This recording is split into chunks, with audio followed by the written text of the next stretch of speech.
Hi, welcome back to another little talking vlog. Obviously I'm reading all the comments on my Instagram that I have literally in front of me. So a lot of people have inboxed me a load of information that they've wanted me to talk about, and let's get into some of them. So one of my friends messaged me going, how do I cope with an illness that will pretty much destroy my body if I don't take time out to rest? I don't know, she meant, oh, okay, she also put in brackets at the end of this message, my FND. So FND is a neurological disorder, and it has taken them quite a few months to a couple of years to figure out what it is. Because at first it was just having seizures. I'm able to still walk and do stuff, but it doesn't flare up as much, which is kind of weird because I've seen other people flare up quite a bit on a day-to-day basis. Mine isn't. So they think I'm in like the beginning part, but I just don't let it define me. I am who I am, and if it affects me, it affects me, but it shouldn't affect anyone else. Does that make sense? It shouldn't affect you mentally or physically. Sometimes you just have to take it in as, okay, this is what happened, this is what it's doing to me, means that this can potentially be, okay, we need to figure out how to do this when this flares up. It's mainly adjusting yourself in that kind of area of what you need to do. Somebody else also messaged me asking me how do I deal with only wearing my left hearing aid, because, okay, so my left hearing aid, my right hearing aid, as you see, is not in my ear. This is my right ear, this is my left. My left doesn't pick up sound pretty easily. It is very hard to hear people, especially when you're out and about. My right ear is actually somewhat the better ear compared to my left. So I'm going to go into a lot of detail on the deafness. Obviously, a lot of my family members didn't know that I was deaf until after the adoption. My nan I think my nan and my dad kind of figured it out. So we went through quite a lot of processes of the diagnosis and getting that under the way to figure out what would need to be done. So, hi cat, doggy. Hi my bio. So that's that. Hi. Hi, beautiful. Sorry, my service animal is currently in my legs, just putting her head on my leg. So having the hearing aids. Hi. She's still a pup, may I add. She's still in her training process. Being deaf myself is hard. But other than that, it doesn't necessarily mean anything per se. Coming in. Per se, it just means I'm having to do things a lot more differently to others. It would also indicate that that's mummy's hairband. No. No. And get off it. She's in her playful mood, which we allow her to have once she's been out for her W.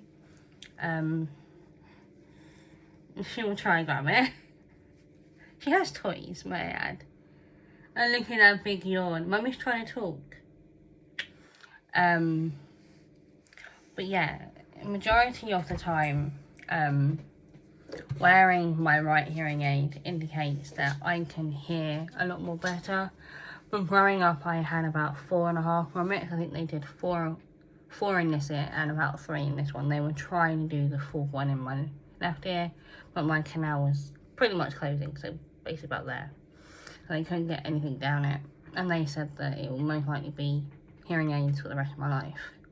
And they weren't wrong, because there is no hearing coming back. My hearing is deteriorating. My right ear for quite a few years had quite a high, it was like 40% hearing, and I could hear without the hearing aid in to a degree. And then having infections continuously, perforations in the left, they found out that my left is never going to be the same. I have no hearing in my left. So even though I have a hearing aid in, the left hearing aid doesn't work on its own.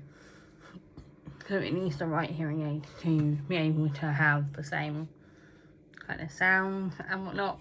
So that's, I would say don't feel ashamed of being deaf. I did for years. And I mean, I did for the majority of my life. Majority of my life I decided to shut away and refuse to wear my hearing aids. So my advice would be, don't be ashamed of them. You are who you are. Give me a minute.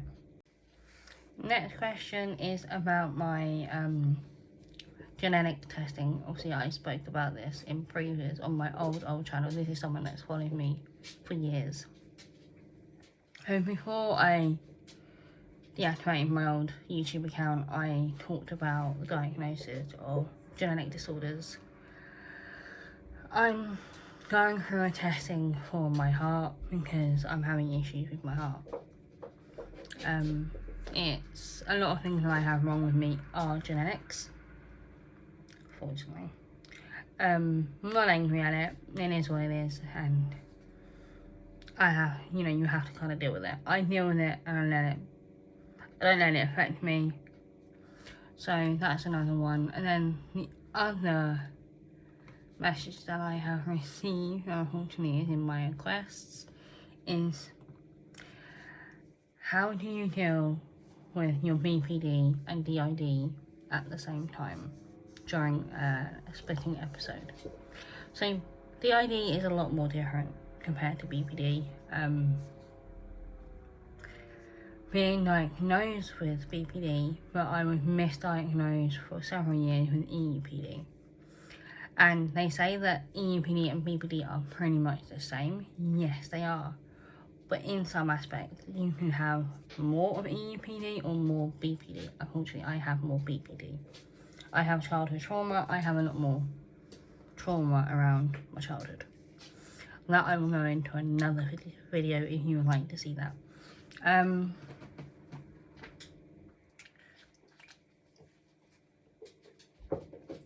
Another one is, how do you deal with your day-to-day life with diabetes and having to change your diet?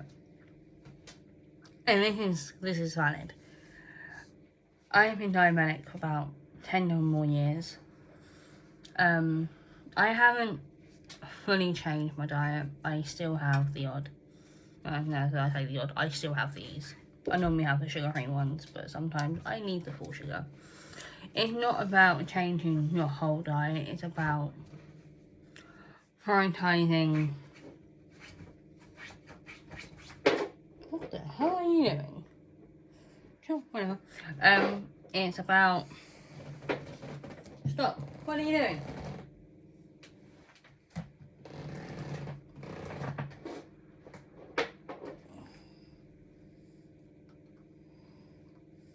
Oh, you want your skull? Yeah, I'm sorry. I was getting her skull because she buried it. So, diabetes is about a lifestyle change.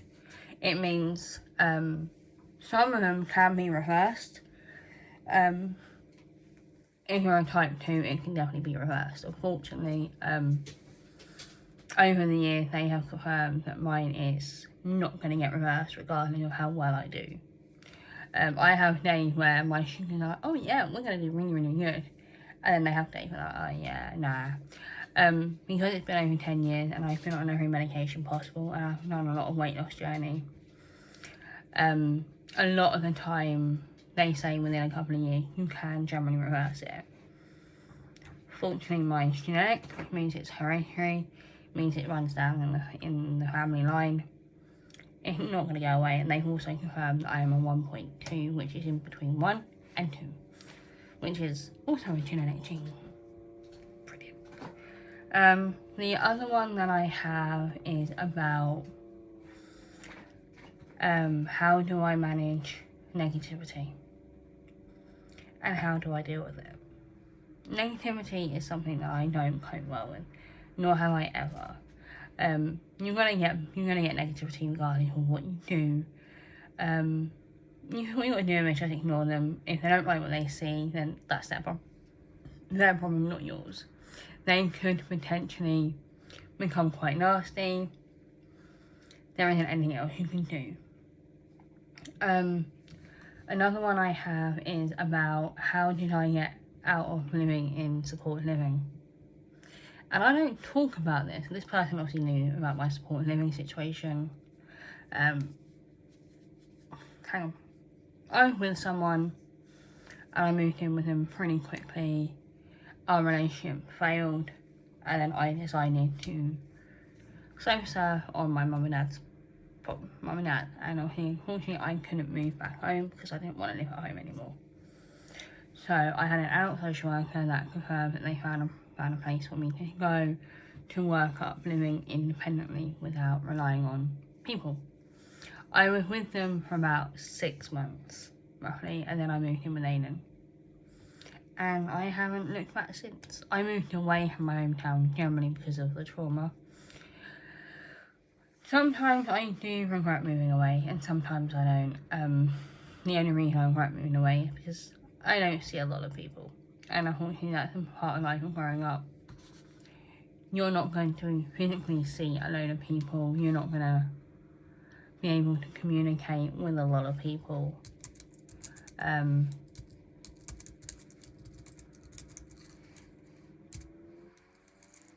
Wasn't meant to do that. And sometimes just being that type of person doesn't mean anything necessarily. It just means that you can get away with it. But yeah. So, a lot of you are, like I said, a lot of things that I have are genetics, but I still deal with it. Negativity, I just ignore it.